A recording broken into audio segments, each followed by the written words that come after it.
The movie opens up by a quite famous man called Steve Jobs walks up on stage at the Apple Town Hall in 2001 for a staff meeting. He tells them that Johnny, himself and a small team has developed a secret device that will revolutionize the entire music industry. Steve explains it's a tool for the heart with which you can have 1,000 songs in your pocket, and as he picks it up and shows them the iPod, people make a standing ovation. To the iPod.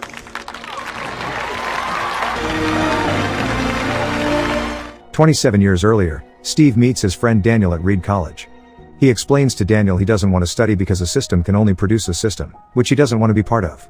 A teacher confronts them and wants to talk to Steve, asking if he's interested in taking an electrical engineering degree, but Steve says it's a waste of his time and money and that it's only for people who want job security. He walks up to a girl and comments her work is beautiful and she introduces herself as Julie. Next, the two have slept together, and Julie offers him some drugs, and Steve asks if he can get a couple to give his girlfriend. Later, he is with his girlfriend Chrisanne and his friend Daniel out in nature, being influenced by drugs. Suddenly, Steve starts hallucinating and begins hearing music, and goes out into a field. He becomes inspired, and starts visioning what he will do next. In the following weeks, he goes to calligraphy classes to learn form and precision, and to classes about computers to learn computer programming and engineering. His friend Daniel goes to meditation classes and Steve joins him. Inspired by the Indian culture, the two travel to India together to learn the concept of becoming happy by living an uncomplicated and simple life. Daniel asks Steve what he will do when they return to the United States, but consumed by thought, Steve doesn't answer him. 2 years later, Steve works at Atari, developing games. He yells at a fellow employee that he can't design stuff, and then yells to the people at the company they can't design anything. His boss says people are complaining about his behavior and his odor, asking if he has showered lately. He tells Steve he wants him there because he's really good, but explains that he's an asshole. Steve asks if he can get his own project, saying he will make the best damn game he's ever seen. His boss accepts and promises a payment of $5,000 if he can deliver. Steve is working at night and is struggling. He calls his friend Wozniak, who gladly helps him, saying he loves this kind of job. Wozniak asks what they are paid and Steve lies, saying $700, which Wozniak thinks is great.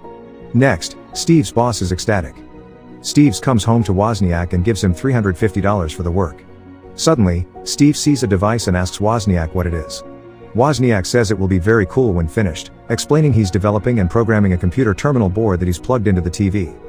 Wozniak tells Steve it in theory will display anything you are working on. As he is shown how it works, he becomes totally hooked on the invention. Steve later explains this is the will, it's the Industrial Revolution. He says that to see what you're working on while you're working on it, that's freedom. Wozniak responds he's overreacting and that people don't want computers. Steve then asks rhetorically, how does somebody know what they want if they've never even seen it? Steve forces Wozniak to present it at Homebrew. Wozniak says they need a name for the computer and after several ideas, Steve suddenly says Apple. It's simple but sophisticated and it comes high up in the phone book. Apple. The fruit? Simple but sophisticated. It comes before Atari in the phone book too. Apple. Really? Apple? Come up with some better would change. Wozniak is a bit unsure if it's good enough, but Steve says they should go with it and see if it sticks. Wozniak presents the computer board, but most of the audience seem uninterested. Steve runs out, but is stopped by a man outside called Paul, who saw their presentation and who wants to talk business. He asks Steve to come by his store to talk. The very next day, Steve goes to visit Paul in his store. He starts negotiating and ends up receiving an order of 50 computers for $500 each, paid at delivery. Paul wants the order in 90 days, but Steve promises to deliver in 60. He and Wozniak get to borrow his parents' garage for their shop. Just as Wozniak finishes the first board, Steve comments they must make it more symmetrical. Wozniak says they don't have time and that no one cares, but Steve replies he himself cares. Soon after, Steve has employed Daniel and 2 other people he knows. Wozniak tells him they can't afford to pay them, and Steve says they can't even pay themselves unless they deliver, which is much more likely if they get help. During the following 2 months, the team creates all the 50 computer boards. As they make their delivery, Paul says he ordered computers with keyboards and monitors included, not just boards. Steve says these are kick-ass computers, but then Paul explains people don't want to assemble their own computers, they want to just plug it in and have it work, and Steve takes note of his comment. Steve then promises the boards will sell and says he can sell the other parts separately, which will make him more money. Paul says he will try selling them, but if it doesn't work, he won't make another order. Steve says it's okay, but adds enigmatically he thinks he will be very interested in their second model. Next, Steve has asked an experienced engineer to help them, telling him they need to fit a board, power supply, and cooling system inside a very small box, and he agrees to help, even though he thinks it's impossible. To redesign it. Redesign what? The power supply. This size. My rate is $200 a day. Are we clear? I'm clear. Steve begins making calls, trying to sell their ideas and products to companies, but no one seems to be interested. As Steve becomes angry at some of his employees for not working as hard as they could, a man in an expensive car pulls up outside their house. He asks if this is Apple Computers, which Steve confirms. The man introduces himself as Mike and then says a friend from Atari asked him to stop by and visit to see what they are doing. They begin talking, and Mike says he's been looking for something to sink his teeth into, and is willing to invest, thinking they are onto something big. He says he will begin investing $90,000, and Steve's friends are blown away, but Steve says it's not enough, saying he wants Mike to also kick in a $250,000 credit line with 10% interest that will be paid back in full at net revenue positive. Mike slowly says okay, and agrees to his terms, shaking their hands. Next, his girlfriend Chrisanne tells Steve she is pregnant and Steve reacts, saying she can't put this on him right now. As Chrisanne tries to say it's his child too, Steve yells it's not and tells her to get out of his house. Steve goes into a room and looks himself in the mirror, tucking his shirt into his jeans. Meanwhile, Chrisanne tells Daniel Steve is kicking her out and Daniel assures her she has done nothing wrong, but that Steve has changed. A couple months later, Steve arrives at a computer fair, seemingly having changed, and Paul sees him. Everyone at the fair listens as Steve begins presenting. He introduces the Apple II to the world, which he says will revolutionize the PC market, and people start cheering. My name is Steve Jobs, future Apple II. 3 years later, Steve arrives at his company. He explains to a team he's working with to create a computer called Lisa that they have to start over and make this interface revolutionary.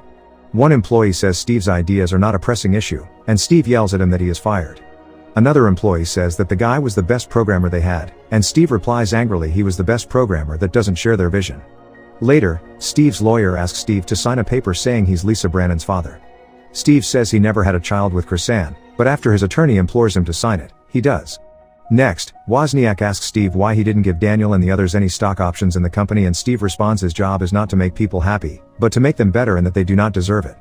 Wozniak shares that he once joined the company because building computers was his thing, and because he and the others thought it was cool. He tells Steve he has changed, and Steve says it's because he's growing up, but Wozniak replies he is not. The next day, Steve shaves his beard, and on the news, Apple Incorporated is making headlines as 4.6 million shares were sold in the first hour of its IPO. As Steve arrives at work, people greet him with applause. 2 years later, board members are complaining how much Steve is spending on developing new tech and how he is mocking other big tech companies. They tell Mike that they will take the Lisa project away from him. As Mike informs Steve, he becomes furious. At home, Steve has received a letter from Lisa Brennan, asking if she can see him. Mike calls, telling him he should look into an R&D project he approved some time back. Steve arrives to a room and asks if this is the Macintosh team, which they say it is. He asks where their boss is, but they don't know, and Steve says he will take over the project from now on. They show him their current build, but say it's all crap. Steve's old friend Chris arrives, who's part of the team, and Steve remarks it will be fun working with them. He starts an inspirational speech, saying the Macintosh will be made for everybody, the small kid in school, and even the old grandma living in Nebraska. It must be simple. Suddenly, the boss called Jeff walks in, telling Steve they are doing just fine without him. Steve then explains they don't do fine, they don't stop accepting things, and they don't stop innovating. Steve says he doesn't want to take Macintosh from him, but tells Jeff he either gets on board or gets out. Steve then brings Bill with him to recruit all the best engineers and programmers in the company to help build the Macintosh. After several months, the team has developed and assembled the Macintosh, and Steve says it's insanely great. It's insanely great. The board member called Arthur says the Macintosh side project has gotten out of hand, having costed millions. As they are selecting a new CEO, Steve suggests getting John Scully from Pepsi Cola since he has a marketing background and can help them market the Macintosh. Next, Steve Jobs is showing his staff the all-new Macintosh video ad for 1984, developed with the help of Scully, and people absolutely love it. Some day later, the Macintosh team shows Steve Microsoft's new software, which is a blatant ripoff, and Steve asks to get Bill Gates on the phone. Next, Steve has a real nasty conversation with Bill, saying he will sue him for every cent he has ever made and make it his life mission to destroy him. Board members remark the Mac is not selling as Steve promised, and Steve says it's not his fault, but Scully's. Steve explains Scully raised the price on the Mac so that consumers can't afford it, and so they will have to blame bad sales on Scully. Some time later, Wozniak enters Steve's office one evening, saying he is leaving Apple for good, and Steve asks why. Wozniak just answers they both knew this would eventually happen. He comments he remembers back when they were just kids in his parents' garage, saying it has been a journey, and tells Steve that he loved what they created. I'm leaving Apple. Why? I remember the last time we talked. I remember when we were just kids, back in your dad's garage. Always for people like us. You remember that? It's gotta be lonely. It doesn't end well for you. As Steve gets to work early one day, he is surprised to see board members having a meeting without him. They tell him it's good he joins them this time, and Scully tells Steve he finds it difficult to do his work because of him accusing him of everything bad. At a board meeting a few days later, the board votes Steve Jobs out of the company. After Steve has left, they ask themselves what they will do now. Those in favor of John Scully? All in favor of Steve Jobs? Scully. Now, what do we do? Steve goes to his parents' home, taking a look in the garage, remembering Apple's humble beginnings, and his father comes and hugs him as he sheds a tear. Several years later, Apple's stock has eroded, Scully has been fired, new board members have joined Apple, and Steve's new computer company called Next has entered buyout talks with Apple. The year is 1996, and Steve is at home, waking up his daughter Lisa. His new wife Loren asks if he has plans today, and he answers Gil Amelio, the CEO of Apple, will stop by, and they will talk a bit. As the two meet, Gil asks Steve what they can do to convince him to get back to Apple. Steve remarks Apple is 4 months away from insolvency and the stock set another record low, saying they must be desperate if they want him to help. Gil asks Steve what he needs, telling him to name it, anything he wants. Next, Gil and Mike meet Steve at Apple headquarters. Mike offers to show him the premises, but Steve soon tells him he will show himself around. Steve walks through the place and people look at him. He asks some guys and gals designing products why they are still working at Apple, and a guy named Jonathan explains there are those who still believe in what he and Apple stood for: quality, ideals and heart, hoping the company will embrace those ideas once more. Outside later, Steve is listening to music, commenting the music player is junk. He meets the chairman Ed Woolard, who tells Steve he is his friend and that they want him there. Steve says he is already there as a consultant, but Ed means he wants him as the CEO, saying Gil, the current CEO, can easily be voted out. Mike tells him that, if he wants back what he lost, this is his chance, and Steve replies he never lost Apple, it was stolen from him, and leaves them, throwing away the music player. Steve meets Jonathan again, who shows him some design ideas. As Steve tells Jonathan a crazy idea he has, Jonathan replies Gil and the board will never allow them to do that. Steve then responds they are not going to ask for permission.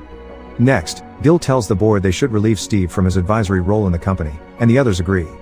Ed then lets Steve talk, and Steve begins explaining his vision for the future of Apple, saying they must not become better than Microsoft or Dell, but become different. Also, they will build the next generation of Macintosh, and kill every other project, everything, saying Apple won't make crap anymore.